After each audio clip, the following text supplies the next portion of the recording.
Due to the following CBS School Break special, Magnum PI will not be seen today. It will be broadcast tomorrow in the regular time period. Word Balloon is brought to you by the League of Word Balloon Listeners.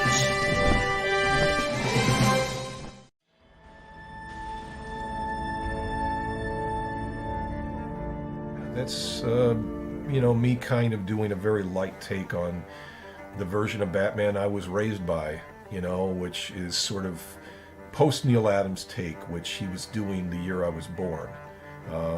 Neil Adams was redefining the character kind of in the cracks and corners of DC when he was first a cover artist on a lot of the Batman books in the late 60s, and then once they gave him sort of the run of the place, his look he kind of exaggerated even more with the lighting and the grandeur, the way he would exaggerate the figure form, the length of the ears, the length of the cape. A lot of it was just sort of aesthetics. He wasn't really changing the costume per se. I tried to illustrate what Adams did with a sense of maybe somewhat photo exacting kind of take on it, while also kind of avoiding some of the comic book tropes of the glowing white eyes, which I was always having a problem with as a kid, thinking about like how the mask is pretty much on his face like it's makeup. Like it's as close to the skin as you can get the way it was drawn by everybody, Adams included. And if that's the case, there's no room to hide the eyelashes for the human being wearing this mask, so basically just his natural eyes showing, but you can hide that in shadow.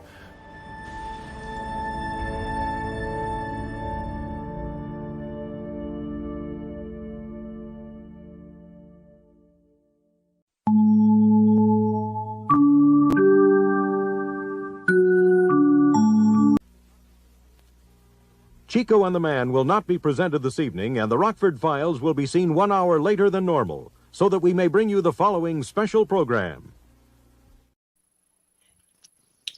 Sorry, everybody. I'm hitting the mouse, and it's making the intros go kerflunk. But we are back with a brand new review of everything but Star Trek, because Star Trek isn't... Well, Star Trek is kind of running right now because Prodigy is back. You can find it on Netflix, at least season 1.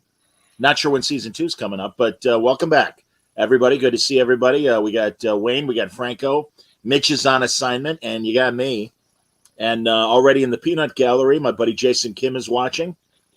Thanks, Jason, for all the Hawaiian goodies that you sent me for the holidays. My family enjoyed the wonderful Hawaiian coffee, and Ken Dog is here as well. Good to see you, Ken Dog.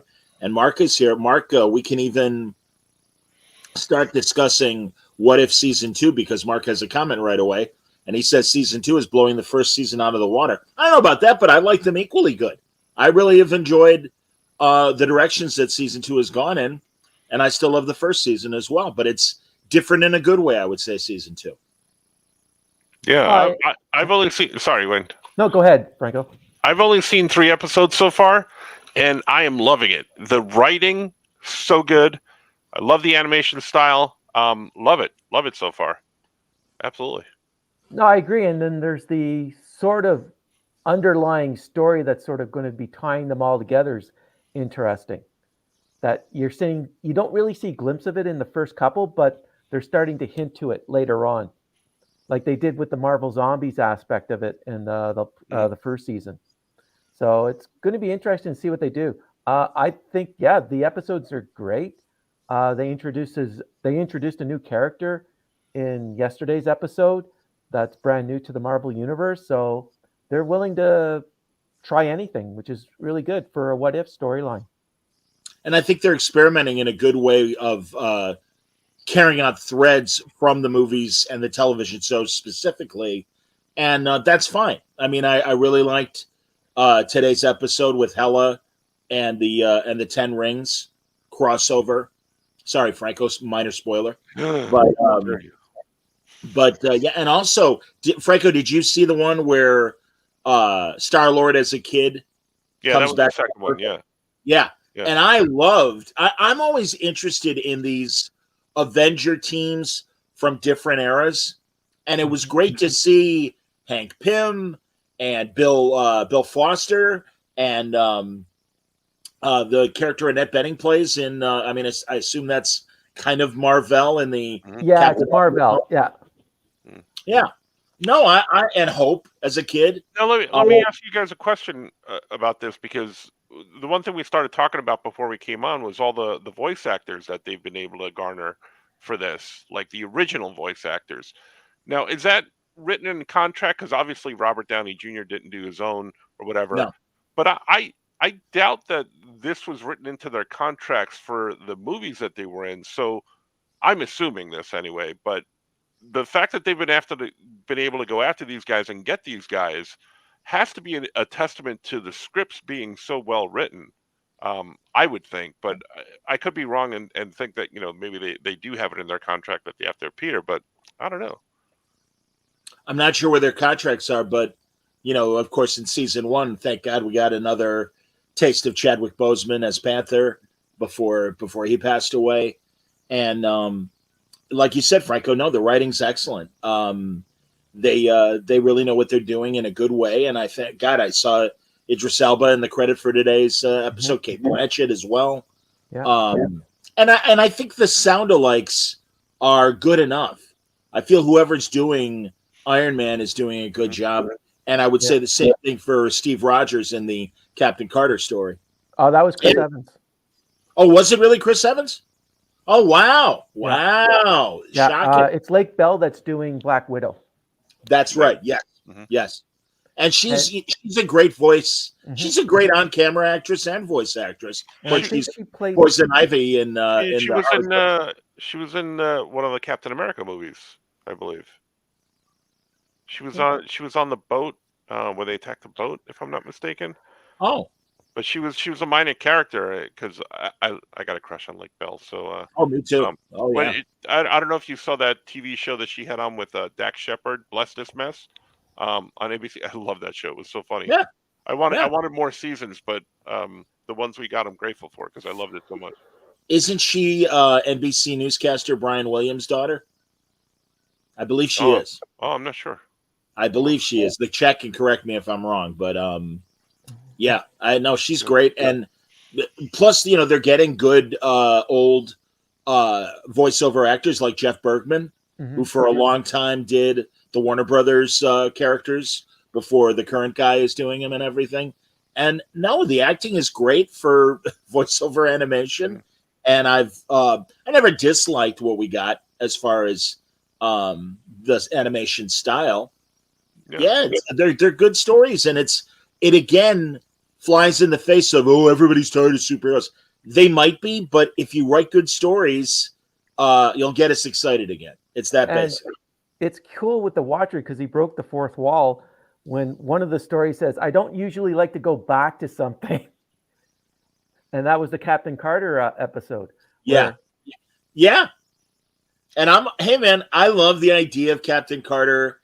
And if, this is the way they want to occasionally do a new Captain Carter story, more power to you. Haley Atwell is awesome.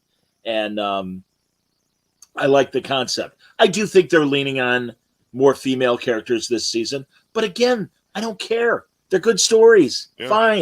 Fine. I looked up the Lake Bell, and she was Dr. Graham in the Black Panther Wakanda Forever movie. That's what it was. She was on the ship, and then I believe I don't know if she passed away in the movie or not, but she was in a small part in the beginning. So I remember seeing her there. So I was confusing the Captain America ship fight with the Black Panther one. But yeah, she was in Black Panther. That's cool. No, she's excellent.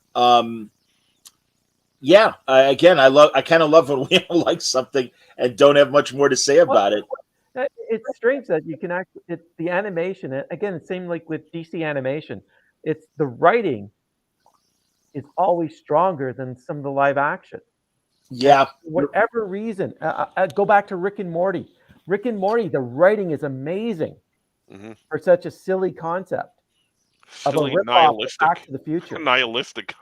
Well, and it's easier to like and not complain about Rick and Morty because there are no preconceived notions I think. Feel free to disagree, Wayne. No. A bunch of fans got really upset that the episode with the Numericrons didn't have any Rick in it, and it was just Morty and. I like that episode a lot. That episode's fantastic. Oh, when we were talking beforehand about what I caught up on, Rick and Morty was the other thing I caught up on. But that a lot of some of the podcasts I listened to that review Rick and Morty, the fans just did not like that one. Oh, that's interesting. That's surprising. I thought it was one of the better episodes, actually. And going back to my infatuation with Lake Bell, her father is Harvey Siegel, and he's a real estate developer. So I'm stalking her online as we speak. All right. And then I forget who Brian Williams' daughter is, but I know she's acting and is doing, I think, voice stuff as well. Well, I don't have a fascination with her, so I'm not going to look her up. So. Fair enough. No, but isn't it strange that you're finding that the animation it's shorter episodes, like you only have to worry about like 30 minutes, 40 minutes tops. Right. But you can tell a good, complete story, and you can get people involved with the characters, and you want to find out more about it. That's the whole thing about storytelling, is you want to leave your audience wanting more at the end of the day. Of course. Yeah. I'll be honest, man. Yeah, you're right about how a half hour of animation, you can still tell a great story. The series that blew me away was Justice League Action, where if you took away the intros and they would do 2 stories in a 30-minute segment. And really, because I talked to the guys that were writing the segments, they were 9-minute stories, and they were fantastic. And they also had great stuff. Oh, thanks, Ken Doug. It's Allison Williams, is Brian Williams' daughter that's out there acting. Okay. There you go. Yeah, the episode, the Christmas Eve episode with Happy Hogan, I just all the references to the '80s movies was great. But just like that's the last one I saw. I just saw it a few minutes before we came on. It was just so well structured, and you got involved with these guys, and I thought it was great. You know. They're digging your background here. I'll zoom in, Wayne. Yeah. So let's take a look at what you got behind you there. All right. Really good stuff. The Batman family. Who's that artist that did all that? That's Gray Morrow. Oh wow! That was it was a print that was commissioned. Do you remember a company called First Team Press?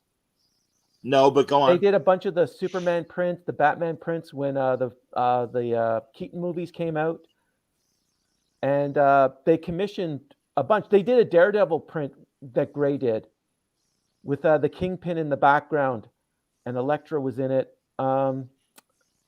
If you don't remember First Team Press, it was back in the days when they used to do lithos.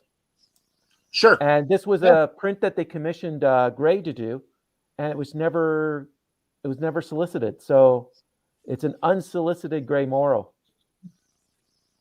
That's cool. Chem Dog remembering Gray Morrow's Man-Thing. Oh, Gray Morrow, Space 1999. He also did one Archie hero, the Black Hood. Yes. And he did at least, I don't think he did more than the one story, but that was an amazing. I mean, yeah, the guy. I mean, his horror. The Zatanna special that he did. Yep. Oh, I remember that one. Yeah. Yeah. No, he's a guy that I think people forget to put on their list of all-time greats, and all you got to do is mention his name, and everyone's like, "Oh yeah, Gray Mirror, of course, my God." And the Punisher cover for Marvel Premier, the magazine. He did. He did the cover. Yeah. Yeah, very, very. Almost, again, kind of.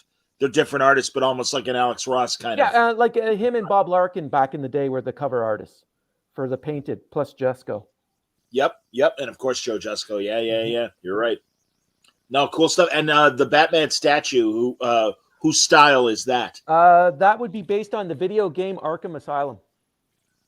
Oh, okay. I like it, regardless. Yeah. And this is even the most important. It's the Montreal Canadian mascot, Youppi. You can't go wrong when you got Youppi on your side. And that nice. And this mascot used to be the mascot for the Montreal Expos. Oh, wow. So Youppi changed from baseball to hockey. That's funny. And then Just in case Okay. anything goes wrong, I'll I'll snap my fingers. Very nice. Hilarious. All right, And we're behind back. me, all the little statues please. are the DC bombshells because I love the whoops. Oh, wrong button. wow. I love the look of the old 50 bombers, not the Oh, 50, yeah. the World War II bombers where they Yeah, had the like World War II stuff. Rosie Betty of the Grable. Who?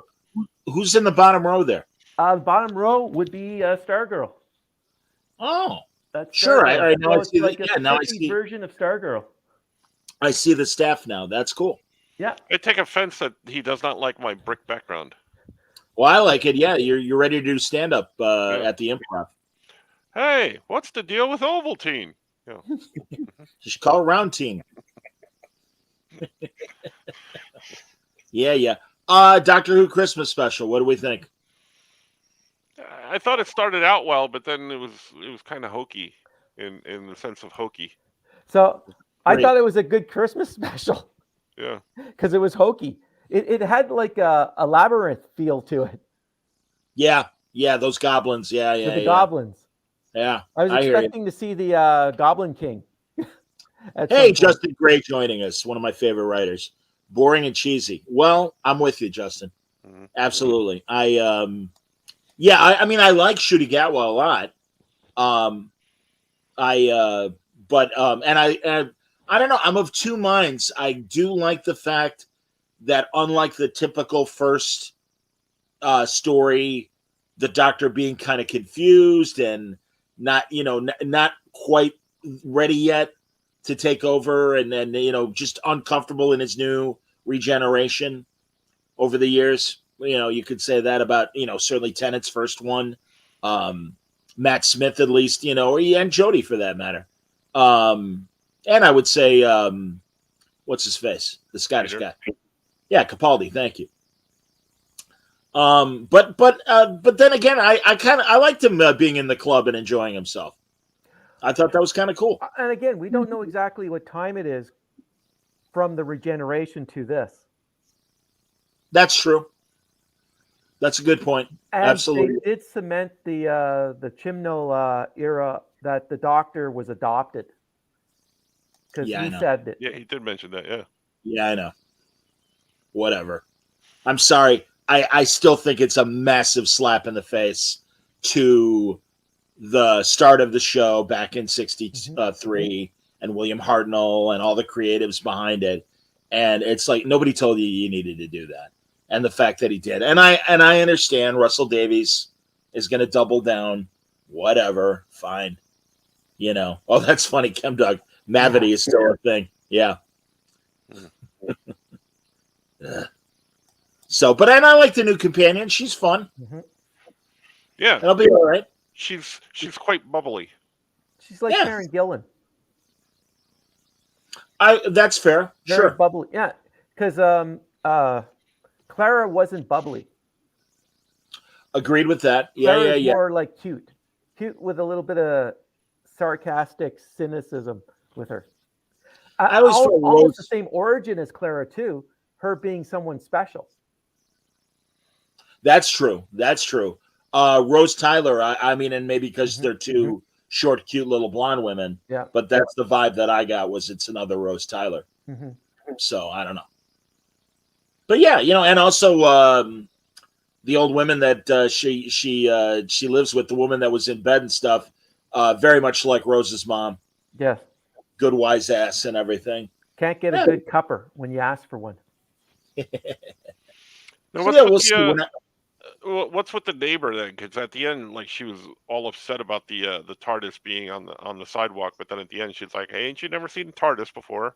And I was like, well, "Okay, well, confusing much?" I did pick it up. I was wondering if she was a previous companion, Right? Yeah, that's what I was thinking too. I don't know. or she could be the big baddie that's going to Coming be in the series. Yeah.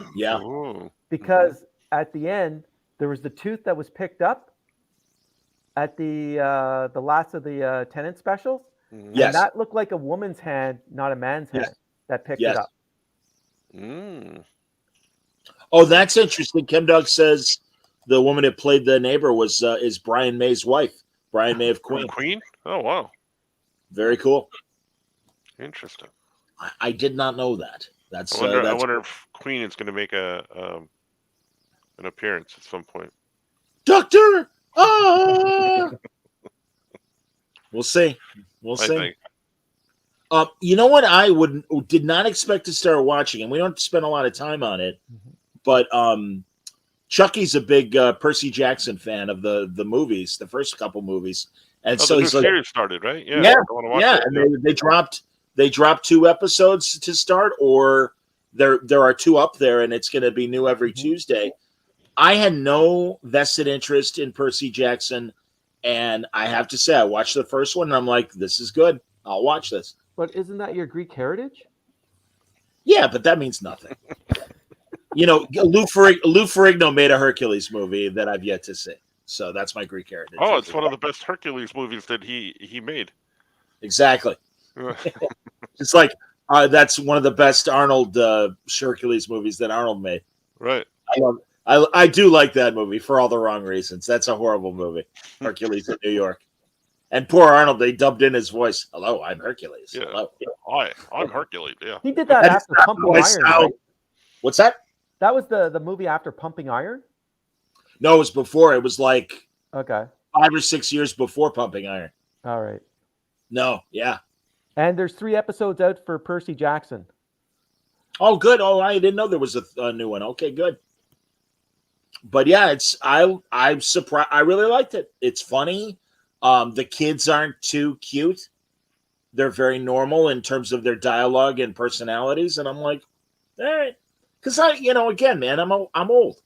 I don't want to necessarily watch shows about teenagers. I don't give a shit. But I'm like, it was all right. So we'll see. So you wouldn't watch like Fast Times from Ridgemont High? Well, of course I would, because I was of that proper age when it came out 40 years ago. No, I like the teen comedies of my teen and college years, certainly, and even some through the 90s and even early 2000s. Like, I avoided Buffy initially because I'm like, do I want to watch a show about high school? No, that's all right. Why did you avoid Buffy initially?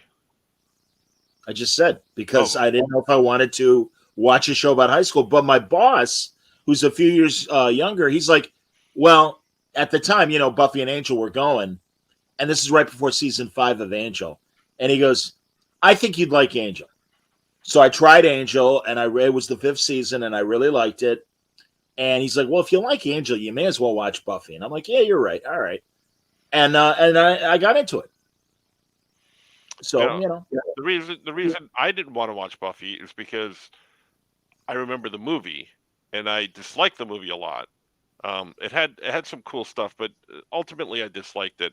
And then I was at a convention, and I was seated next to Christopher Golden, who was telling me all about this great new series. I'm like, wait, you're talking about Buffy, the one they made that dumb movie about? Like, they're now going to make a TV series about it? And he goes, it's out. It's fantastic. You got to watch it. See, he's the one that got me to watch it. I'm like, all right, I'm gonna watch it. And then later on, he went on to write a whole bunch of books and stuff like that. Yep. With the Buffy characters and the comics and stuff like that as well. So he was right. I liked it more than I thought. Chris is one of the best. Yeah, he's one of the best adaptation novelists I think out there, along with buddies like Max Collins and Marv Wolfman and others. Yeah, I'm a big fan. Oh yeah, and there we go. Justin agrees. Chris is a great guy, indeed, man. All right, well, here we go. Now the kids want to start talking. The chat. Stanley says he wants any thoughts on Rebel Moon. Before we get to you guys, Wesley says, I felt like Rebel Moon was the gathering of the Star Wars heroes in a Warhammer 40K world.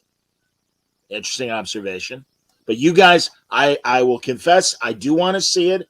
I will do my damnedest to watch it before we all reconvene, because then you get me and Mitch's point of view on it. But you guys feel free. It's okay. I don't mind you guys talking about it. I'm gonna let Wade go first. Okay. To me, as soon as I watched it, it was again, I've said this to you guys before. It's a mixture. It's basically an updated version of the Seven Samurai set in the Battle Beyond the Stars universe with a better budget. But Okay. again, it's an old story. You've seen this story several times where a village is under siege, and you need to go out and get people to protect the village. And Three amigos.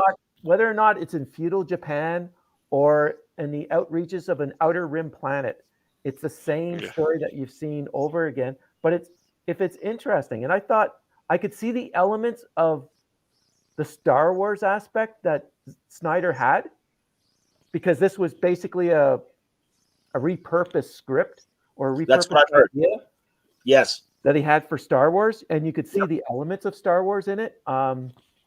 But I see he lifted so much from Seven Samurai, and again, the look, Warhammer.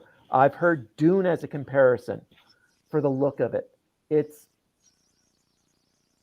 I think as a visual storyteller, he knows how to put beautiful pictures on the screen. Whether or not he can tell an intriguing story that'll grab you is a little hard at times, but visually, I don't think there's a lot of people that can beat him, and he's his own DP. So what you're seeing is his true vision of what he wants to show on the screen. Oh, yeah. Mike says he leans on the slow-mo effect way too much. Yes. And I can see that. And no, that has always been my saving grace with Zack Snyder, is the fact that, as you say, Wayne, he is a good, really good visual director. I don't know how he is with story. Go ahead, Francis. What do you think? I'll give him two credit for two things. One is the visual aspect of things. I agree with both of you guys. And the other one is that he, you know what? I had it in my head. I was going to mention it and then forgot about it. What I was going to give him the other credit thing for. So it wasn't that good. I didn't like the movie as much. I thought that the characters were a little bit flat in terms of development. There was nothing I really cared about with any of these guys. I understand it's part one of two, so he sets up some characters that, he kind of leaves the string dangling. I get that part, but there was nothing to make me want to be invested with these characters. They're being collected from across the universe.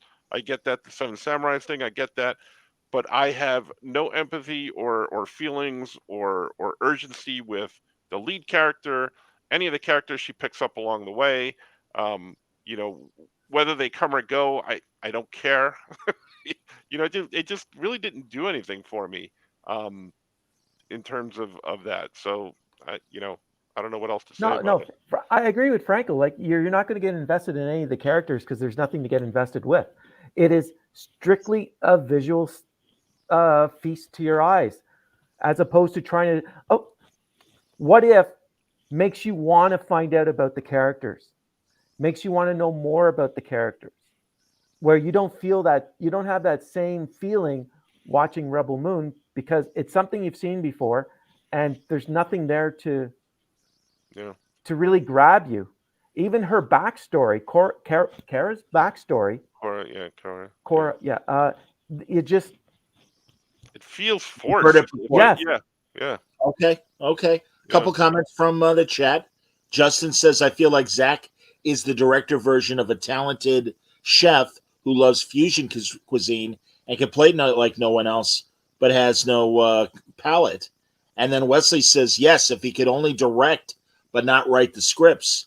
Well, yeah, I mean, again, my favorite movie of his, I like 300 a lot, but I'm one of those few people that actually like the Watchmen movie. And I didn't mind that it was a literal shot for shot and story beat direct adaptation of what Alan Moore was doing. I think that's where you show his strength as a visual storyteller, is that if he has someone else's material, he can bring it on the screen, like with Frank Miller's 300. Right. It's not his own story. Yeah. He brought it onto the screen and made you care about the character, Kina Leonardis. Like you wanted to find, like you knew, if you know the story, you knew that it wasn't going to end up great, but you were there for the journey of what takes them to that point of what does it take to gather the forces of all of Athens, all of Greece against the invading army. Yeah. and it's this particular story, and he actually was able to tell it.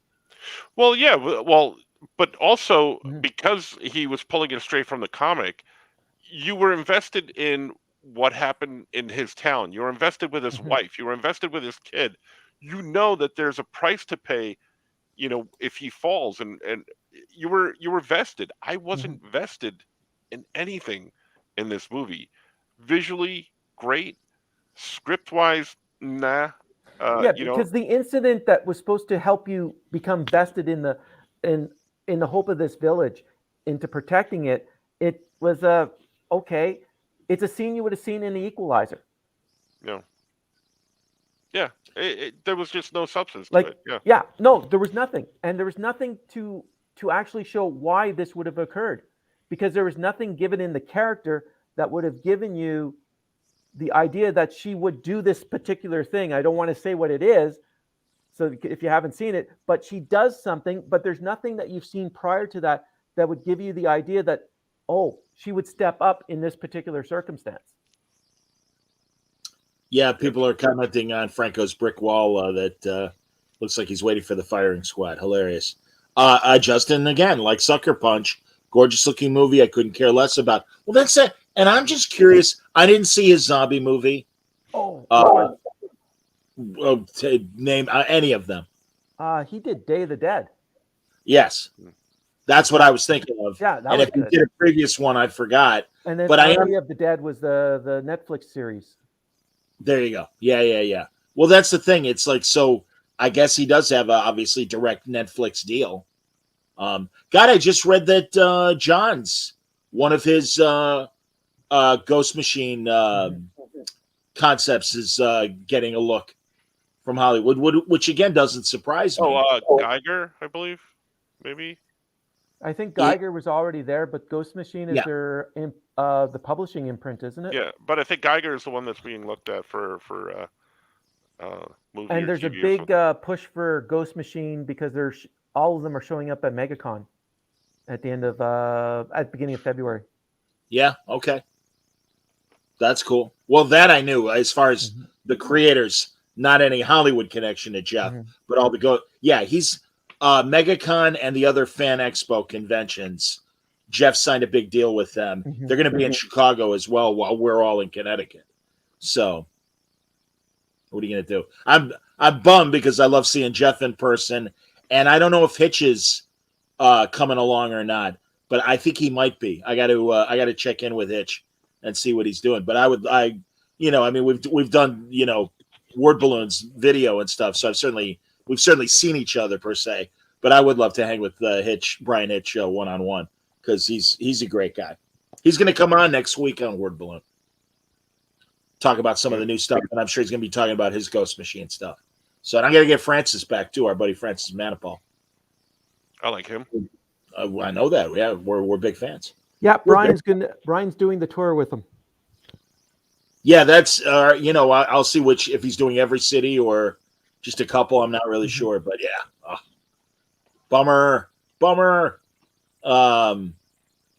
Monarch guys, I'll confess, because they released a couple episodes, I'm still a little behind, but I'm just loving the series, and I love the woman that played Commodore O in Picard season 1, but of course she's Yukio in Karate Kid 2, and in Cobra Kai and everything.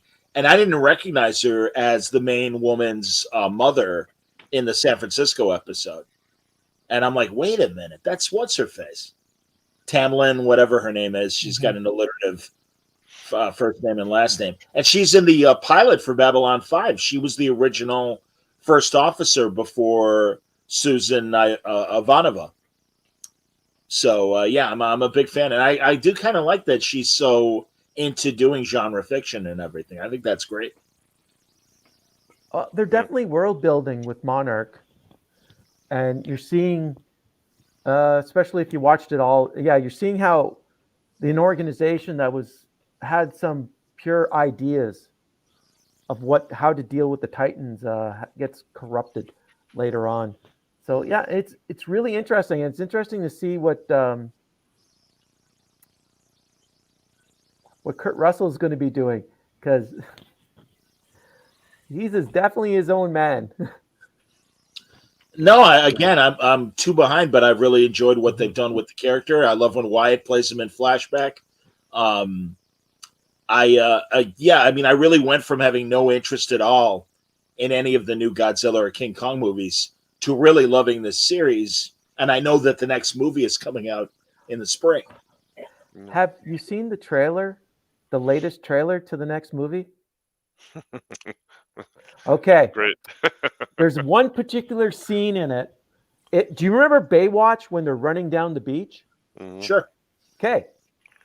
Imagine Godzilla and King Kong Yeah. running down the beach.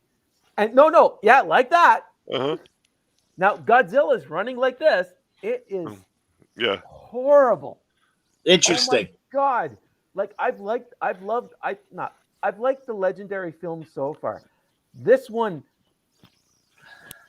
after watching Godzilla -1, I don't know what Toho's thinking. They should just revoke the license. Wow. No, really, Well- you got to see them running down the beach together. It is quite beautiful. You'd almost, There's it's a like sunset. Tango and Cash. You're expecting, that 80s montage. Tango and Cash. And then all of a sudden they put their little hands up in the air to slap together. Oh my God, it is so horrible. And the CGI is just horrendous. Well, let's not forget that Toho gave us Godzuki blowing smoke That's fine. rings. You know what? That's a hell of a lot better than that of them running down the beach. Mike, a couple comments, and he says the new Godzilla Kong trailer was like it was made for the disco era. Yeah. That's very funny. Well, now I'm gonna have to watch it. They're both carrying clubs, says ChemDog. Yeah, it's Yeah. like, especially if you've seen Godzilla -1 and then you see this trailer, you're going, ow. Well, the weird thing, obviously, the TV show is part of Legendary as far as the studio behind it. And God, I'd have to go back and watch Matt's interview with me because I know that they're made to complement each other, but I do know that Matt and his co-creator are doing their own thing. All right, I'm going to tell you, the scenes that we see of Godzilla in Monarch are like the scenes that you would see in Godzilla -1. So it looks good.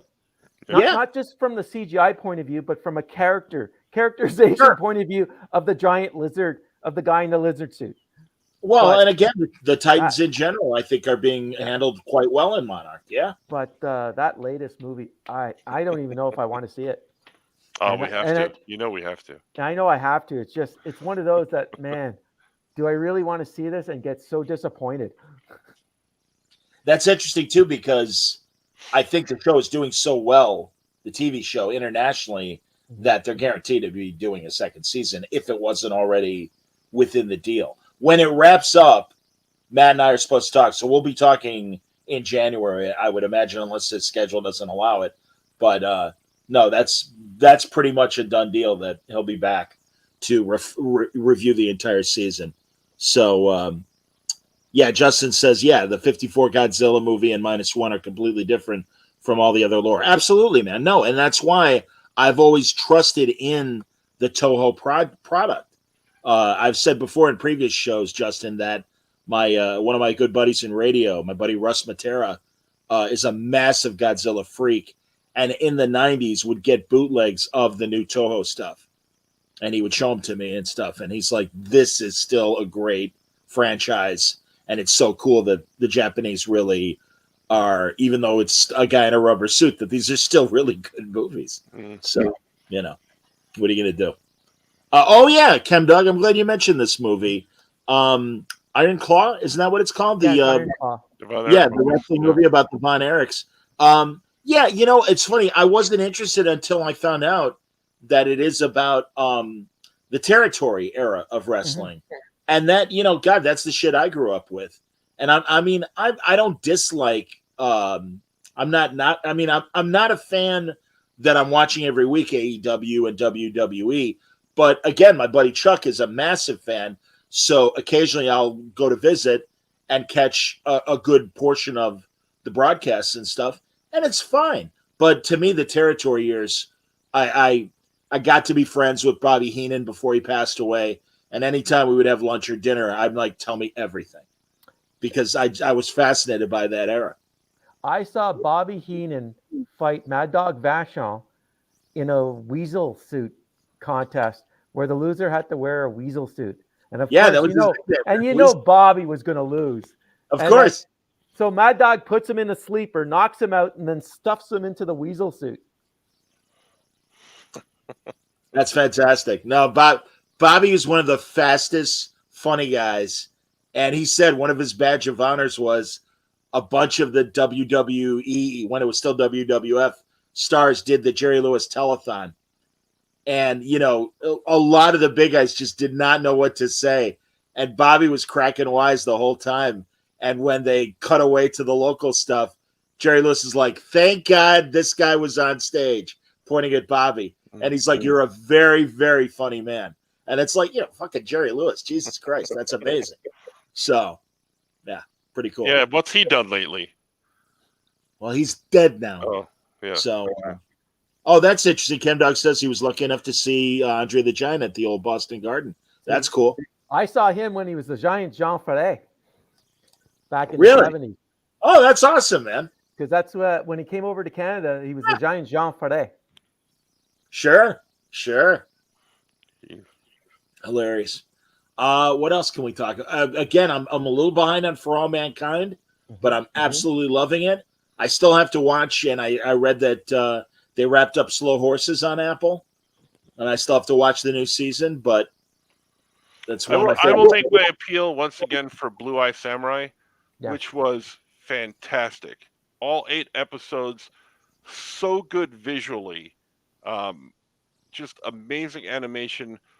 The writing, the first few episodes really caught me, and I'm like, man, I hope they could keep this up throughout all 8 episodes. And it was just so well done, well written, great animation. I loved it. I can't wait for it to come back. It was just Netflix, so good. or where is it again? Netflix Okay, here in the good to States, know. yeah. Good to know. Yep. Very Did cool. you ever see Samurai Jack? Oh, Yeah, of course. absolutely. Love that show. Oh, Mhm. one of the best. Man, Stanley, you are reading our minds. Any thoughts on Aquaman 2? Well, I know, again, forgive me, kids, but Johnny I'm doesn't just have not, much. yeah, I'm not. Well, yeah, exactly. I'm a shut-in. I'm not feeling it for the current superhero movie product, but thankfully, Wayne and Franco have seen it, and I will let them take over the conversation and talk about it. Yeah, Aquaman. I'm going to blame Mitch, who's not here on this one, because he called me. I had no intention of going to see it. I'm like, you know what? It doesn't hold. Although I love Aquaman as a character, you know, because I get original art by some of my friends of Aquaman or Hawkman or Batgirl. Well, usually those 3. And I have it hanging up all over the studio. I like the first movie enough, but I'm like, none of this really appeals to me. Mitch calls me up because he had an extra ticket. His wife was going to go but couldn't go, and I'm like, oh, if it's a free ticket, I'll go. You know, and Sure. yeah, I did not like it. I talked about this last night on the Oh Yeah podcast. For the life of me, I can't figure out why all of them look like they were constipated when they were underwater. You know, like they're all like they're all like this. Like, and I'm like, do they have to go? Can they just go? You're in the water, just go. You know, no one's going to notice. Story really didn't do much for me. Jason looked kind of schlubby to me. Like he's like, oh, you know what? I'll do the next one if I don't have to work out type thing. Wow. So, but I'm sure he's in great. Look, who am I to talk? You Oh, know? please. But Yeah. But I don't know. Just didn't move me at all. You know, I came out of there going, meh. That was a great fizzle end to the DCU. You know, The DCEU. Yeah. Yeah, definitely a fizzle. Yeah. I thought they walked through it. Everyone was walking through it except for the guy who was playing Black Manta and his brother. Oh, those 2 actors were trying to do something, but the rest was just like it was just a paycheck. Yeah. That's Patrick. Patrick Wilson. Patrick Wilson. He's Night Owl Yeah. in Yeah, Watchmen. I thought he actually was trying to do something, and the actor who played Black Manta, I thought he was trying to, but the rest was just, man, it was just a bro fest all the way through. And I was talking to Franco earlier, and I thought, and I agreed, it was probably Mitch that brought it up with his review of Aquaman 2, was that Jason Momoa was better served under Zack Snyder on how he portrayed the character than he did on his own. Interesting. And between the two films, I prefer the first film over this film. Definitely. Well, regardless, I did like the first Aquaman movie very much. And it just, wow, such an end to the DC universe. I think part of it was I think I liked the first one because, no pun intended, he was like a fish out of water, obviously, in the movie. Right. In this one, he was still fish out of water, but wait a minute, you're the king of Atlantis now. You're doing all this other stuff, and I don't know, it didn't seem to fit the character at all. And it brought in, the elements of the prequels to Star Wars with the Trade Federation and that, and all more of the Galactic Empire. It was just then he had a council that he had to report to. It was almost like going to the Guardians of Oa, the way they were sitting in the council chambers. So it's something you haven't seen before. So you thought the king actually ruled Atlantis, but it wasn't. It was all the kingdoms together. It just, I don't know. It's just, it felt disjointed, but that could be because it was reshot so many times. Yeah. Good point. There was a lot made of Amber Heard not being in the movie, or her role being cut back in the movie. But I thought she was in it quite a bit, actually. And if they cut her back, I'm like, wow, that she was still in a lot of scenes. No, I disagree with you. She wasn't in it at all. Unless I had a different version up here, she was it was more. The movie had more of the two brothers than anything else. Oh, absolutely. It was a two-brother story. But I'll give you that. But her scenes were very limited, I thought. But she was still in it more than I thought she was going to be. And Nicole Kidman was in it like in one scene, two scenes. Compare Mera in Aquaman 2 to Rose Tico in Rise of Skywalker. I've stumped the panel. Yeah. No. I think I still dislike Amber Heard more. No, and I don't mean as far as screen time would be similar. Yeah. Okay, because I'm just saying screen time because JJ totally screwed her in that third movie. Go ahead. Yeah. Well, he did that with John Boyega too. Sorry. Yeah, but John Boyega, I think John Boyega, it was not as big of a story as the other stories going on, but at least Boyega had a story. Rose Tico was just standing around, almost in the background. And it's just like, wow, that really is a 180 from what we got in Last Jedi. No, especially after his sister died. Yeah. So, whatever. Anyway, whatever. It was just forgettable, I guess. And the post-credit scene, I must have just tossed that in there for the fun of it. Aquaman 2? In Aquaman 2. Yeah. It had no bearing on anything. It was just like, let's throw in something that'll make people think it's a good movie. Okay. Because, man, I'll tell you that Aquaman scene at the end of Flash was really gratuitously not funny. Him drunk and falling into puddles? Yeah. You know. He was a lot better in Peacemaker. And I'm a Momoa fan going back to Stargate Atlantis. Yep. I mean, it's Momoa a lot, Yeah. So it's a shame. I don't know.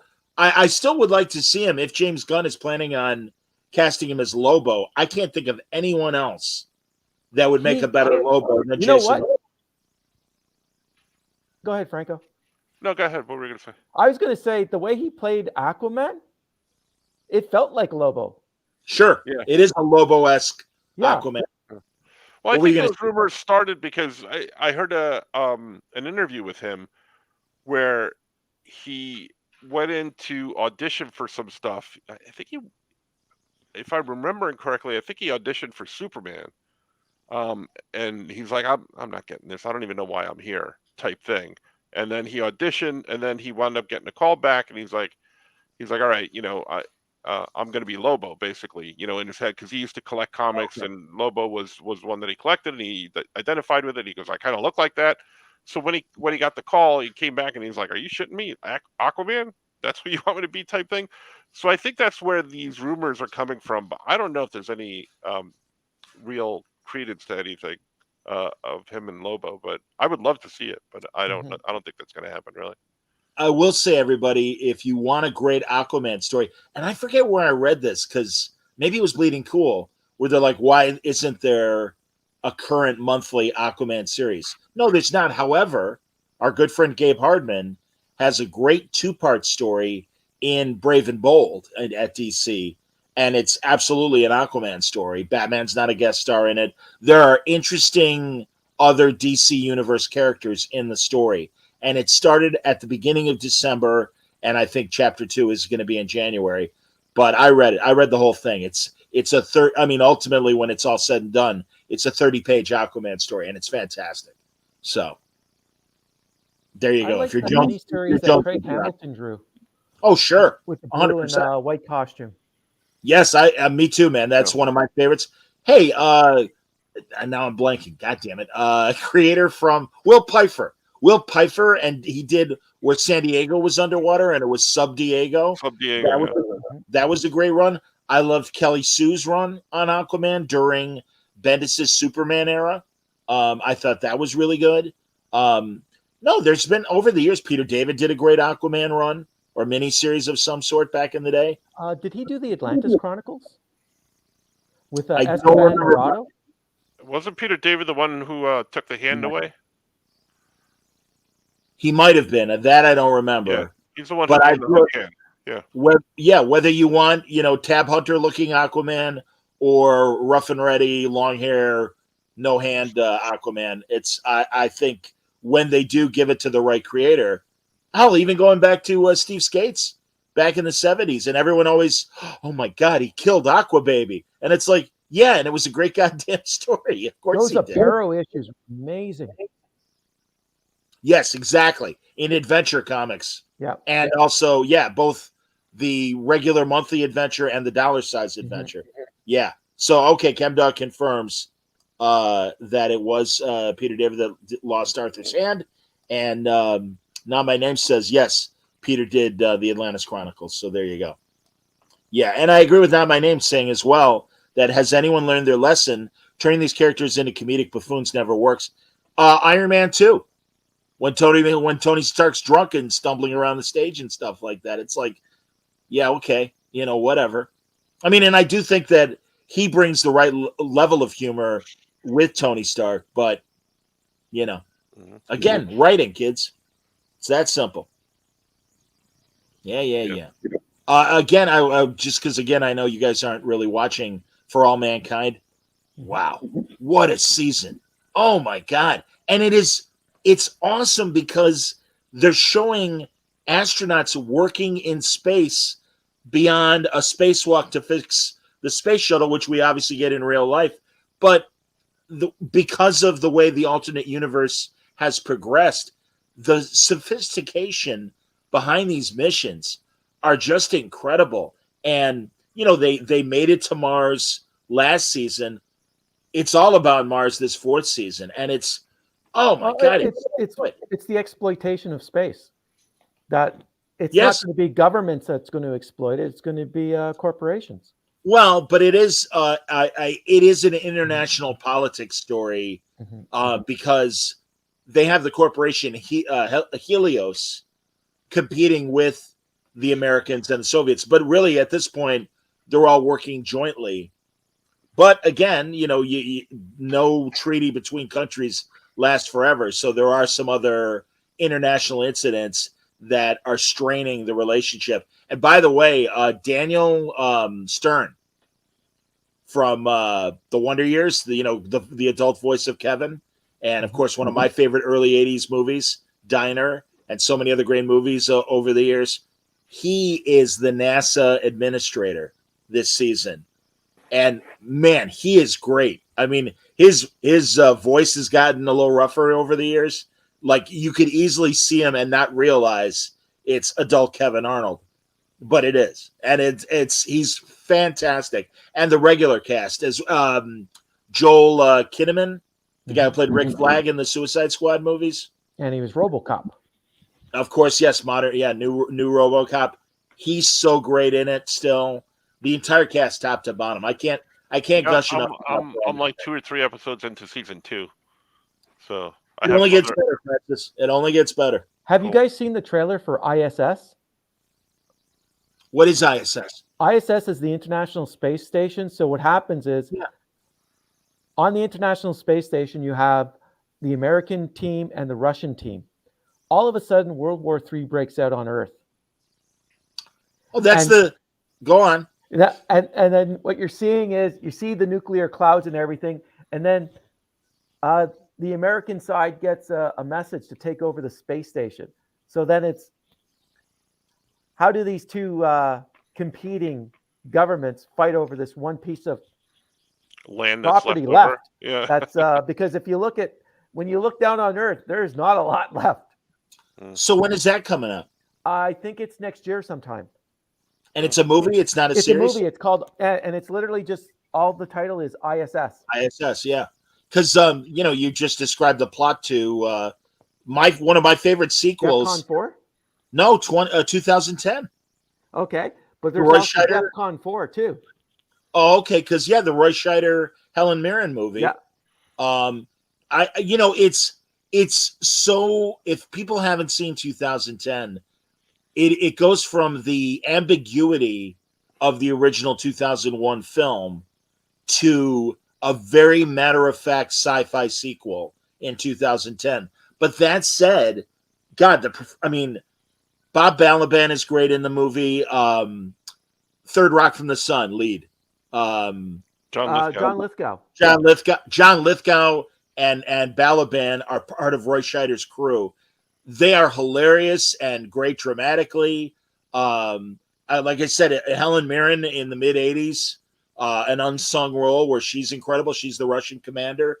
It is such a great movie. I think John Lithgow is so underrated as an actor. He is just amazing in everything he does. Buckaroo Banzai, Third Rock from the Sun, his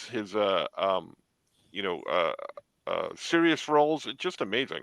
World According to Garp. Mm-hmm. Oh, of course. Mike agrees. 2010's amazing. Seems to be getting a lot of love recently. Yeah, I'm kind of glad Turner Classic Movies has been showing it when it comes up in the cycle. And yeah, it could have easily been a forgotten 80s sci-fi movie, but it's like, no, this is real. The effects are amazing, but it has a good message. And it still is a good chapter 2 to 2001, but it's just a lot more matter of fact than, like I said, the ambiguity and good Lord, people study those last 10 minutes of 2001 and have for decades, literally.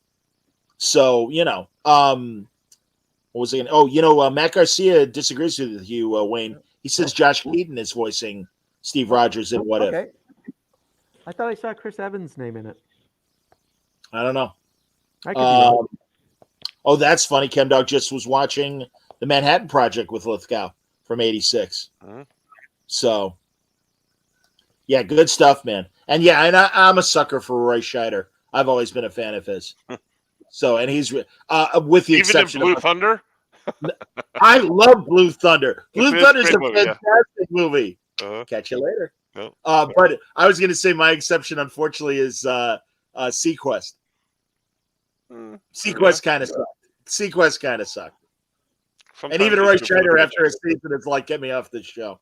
So, and Michael Ironside took over for him, I know. But yeah, what are you going to do? But no, dude, Blue Thunder is fantastic. I love that movie. Did you ever watch the TV series? Is that Daniel Stern or Judge Reinhold, who's the flight observer? Judge Reinhold. And then in the TV series, I believe the TV series, without looking it up, I believe it's James Farentino who's the lead. Yes. In the TV series. Dana Carvey and Bubba Smith also in yes, and there we go. Attaboy, Mike. Mike Yeah. remembers as well. So yeah. I guess this is John Lithgow love. Don't forget Cliffhanger and Ricochet. Mm-hmm. Absolutely. Yeah. Oh, and he was also the serial killer in Dexter. Yes. No, I'm Lithgow's great in that first Matt Reeves Planet of the Apes movie, where he plays Jane Franco's father. And that's, what Franco's working on is like a cure for Alzheimer's. Mm-hmm. And that's what, they used to give the apes more intelligence and everything. I don't know that there's any other actor who can go from comedic, almost slapstick comedic, to serious, like Lithgow. that. Than Lithgow, yeah. Yeah. Oh, Robin Williams. Probably, yes. Yes, that's true. And they were amazing together in Garp. Mm-hmm. They're fantastic together in Garp. One of my favorite old-time radio, although it's really not old-time radio, there was a series that started in the 70s and ended in the early 80s, the CBS Radio Mystery Theater. And you can find tons of them online at the Internet Archive and on YouTube as well. And Lithgow in 82, an early acting role. He's on one of these radio plays and is just fantastic. So, Mike, you're right. I forgot it. In Blue Thunder, not only Dana Carvey and Bubba Smith, but also Dick Butkus. Yes, Chicago's very own. Horrible show. But I love. All right, and I'll give it up to Ferrantino for the final countdown, which has nothing to do with the Europe song, but that great aircraft carrier time travel movie with Kirk Douglas. I love that movie. And who's the reporter? Martin Sheen. Martin Sheen's. I mean, what a cast! Catherine Ross in it as well, and oh god damn it, I can't think of the guy's name now from Evening Shade. The fat guy that's in all the Burt Reynolds movies. Charles Durning. Charles Durning. Thank you very much, indeed. And here, all right, everybody. Here's a good homework assignment for you if you give a shit. They made all those terrible miniseries back in the 80s, and there's actually one that is a deep sea kind of science fiction thing. It's with Christopher Lee and Mark Harmon and Emma Samms. It's called Goliath Awaits. And what made me think of it was talking about Final Countdown. It's about a luxury liner that gets sunk during World War II. And there's a senator there who has important papers that if it gets in the wrong hands in the modern day, could absolutely upset NATO and the allies that the U.S. has. So they discover that the ocean liner survived with a weird air bubble, and Christopher Lee is the leader of the people that have been on this ship for 40 years. So a couple generations have now been born on the ship and stuff like that, and it's fantastic. It is. I mean, Robert Forster's in the movie as well, and Alex. Is it Alex Cord who did that Roddenberry stuff in the 70s? Yeah. He's in it as well. Frank Gorshin. Frank Gorshin is fantastic in that. He's like Christopher Lee's like strongman and fantastic in it. And Eddie Albert plays an admiral in it that is kind of guiding the U.S. mission to rescue everybody. Goliath Awaits. I cannot recommend it enough. I watched it again recently, and again, I'm sentimental about it. To me, it's still held up. So, all right. And yes, Ken Doug, I agree. Of course, the original V was an amazing miniseries. Kenneth Johnson. Kenneth Johnson, the Incredible Hulk and the $6 Million Man and Bionic Woman, creator of the Bionic Woman. Yeah, no, the V. Strong message in the original. I mean, it's a shame because it really got away from the Nazi kind of parable that idea that it was originally. But I'll admit I still liked both miniseries and even the TV series. So, Mark Singer, Beastmaster. Yeah, Mark Singer. Sybil Danning. Mm-hmm. Really? And what was she in that? I don't remember in V, but she was in the TV series. I didn't remember that at all. That's I did. Well, how can you miss her? There they are, Sybil Danning. Absolutely. All right, Chem Dog. Now you're just being a jukebox right now with alienation. But yes. I didn't Oh, like the that's movie as much as I did the TV series, though. But yeah, it's on Tubi. The TV show's on Tubi. Is it?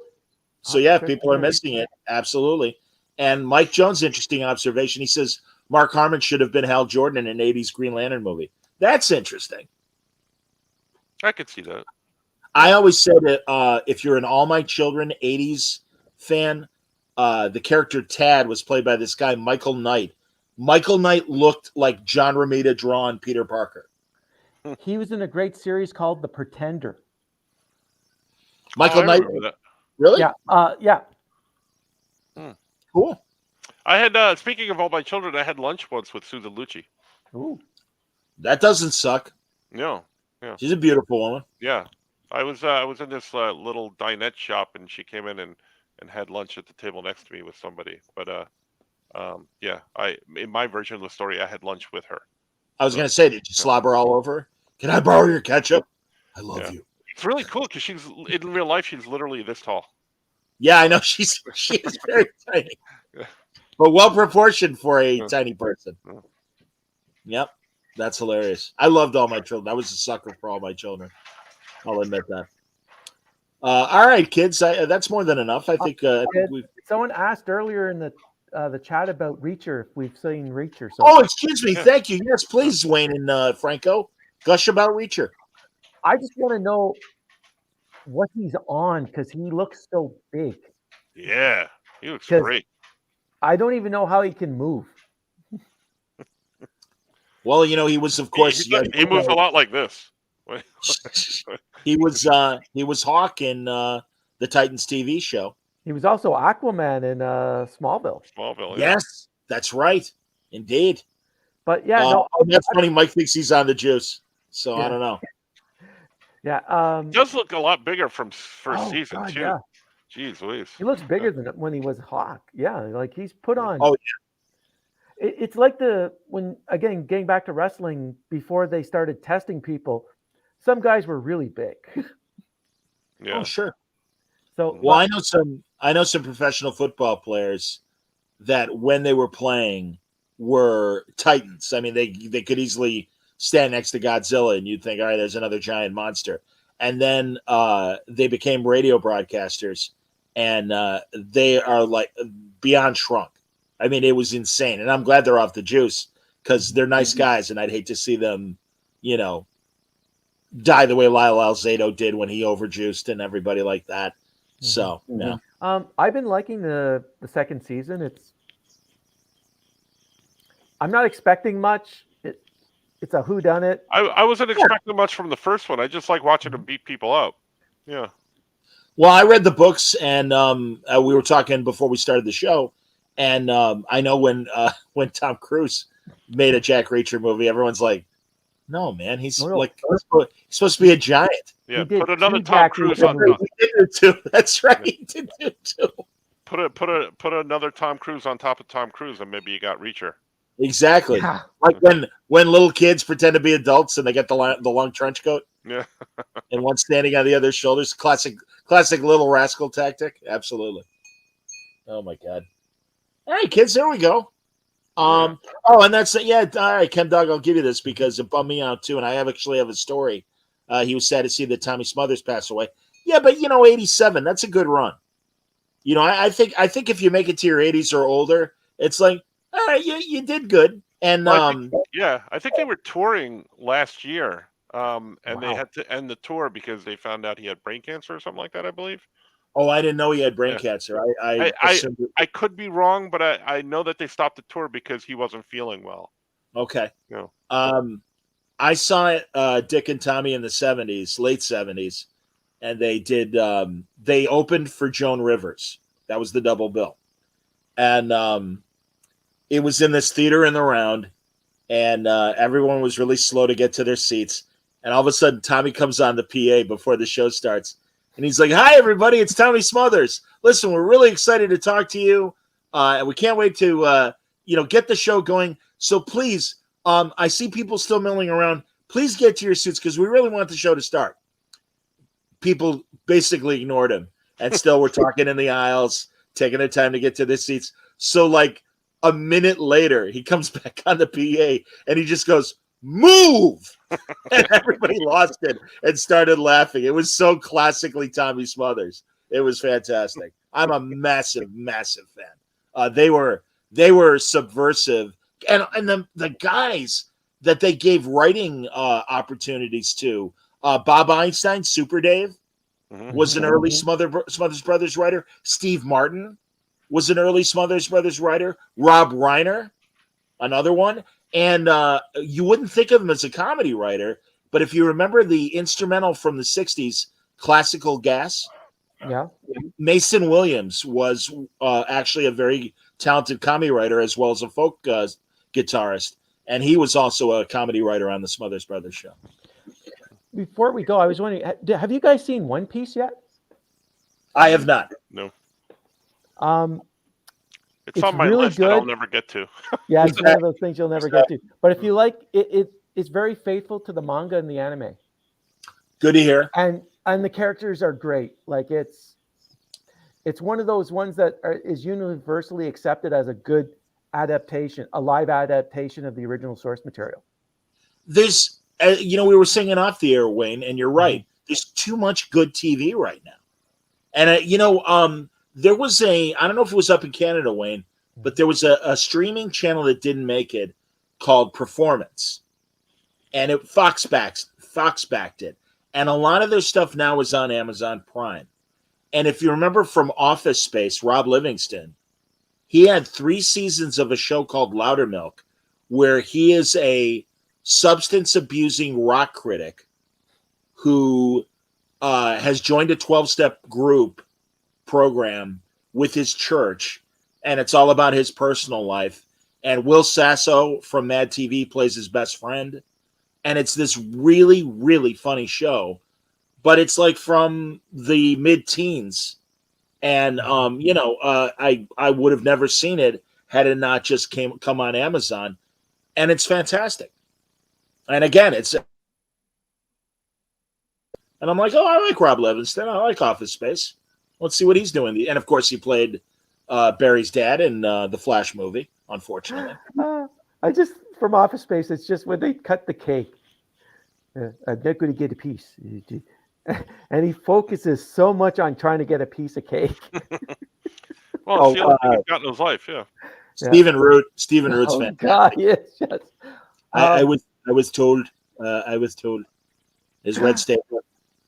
Yeah. A lot of the characters in that movie, I'm sure I've worked with them. Yep. Kev Dog recommending Fargo season 5. I'm hearing good things. Yeah, and True Detective, the new season should be starting if it hasn't already started with Jodie Foster. I don't think it started yet. I think it starts in the new year.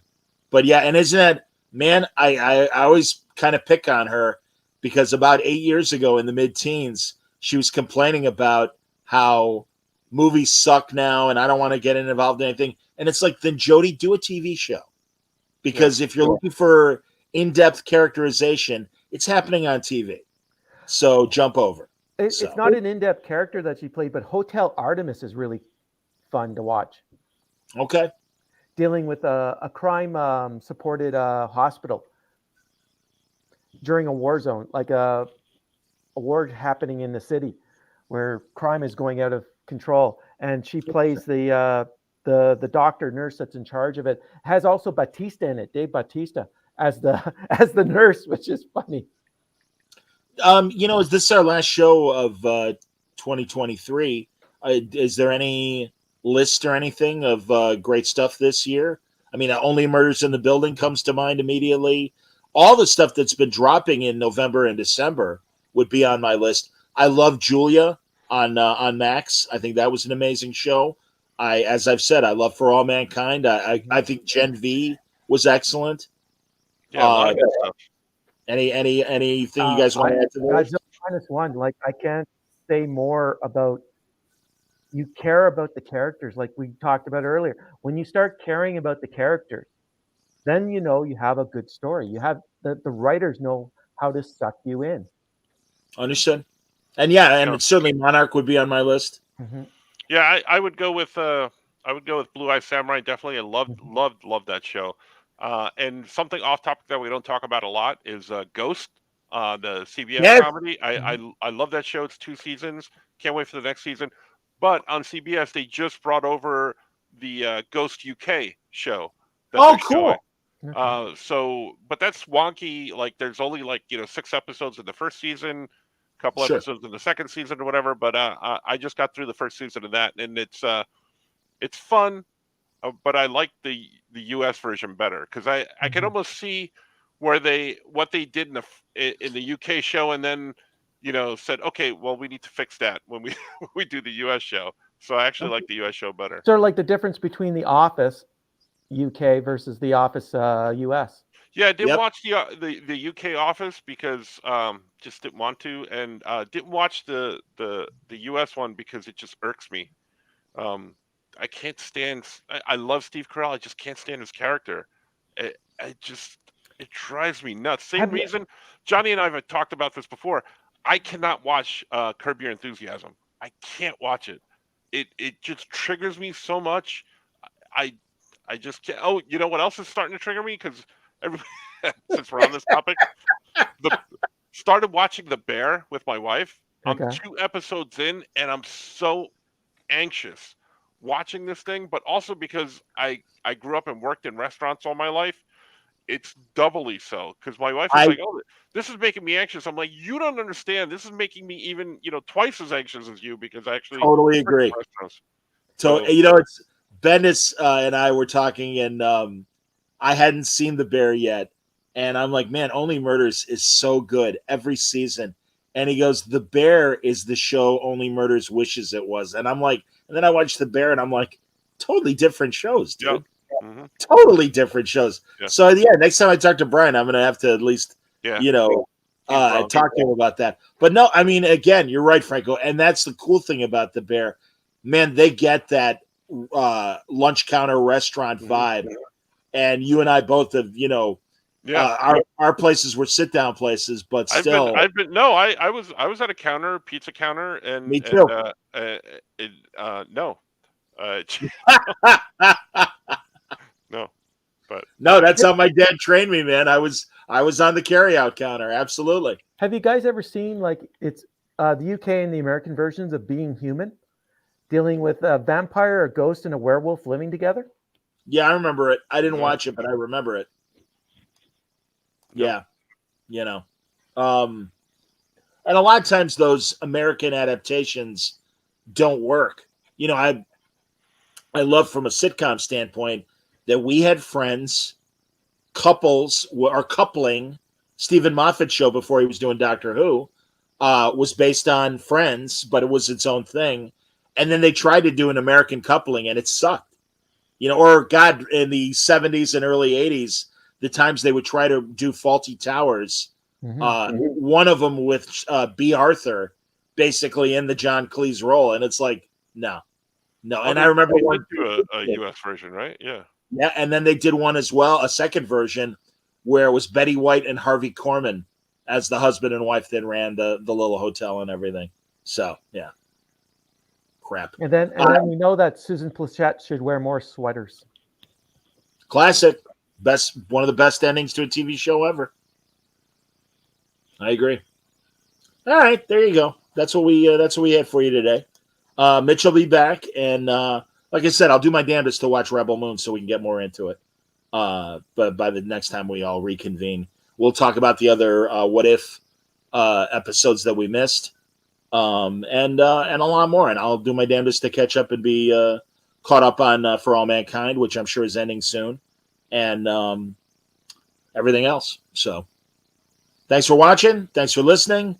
Until next time, bye-bye, everybody.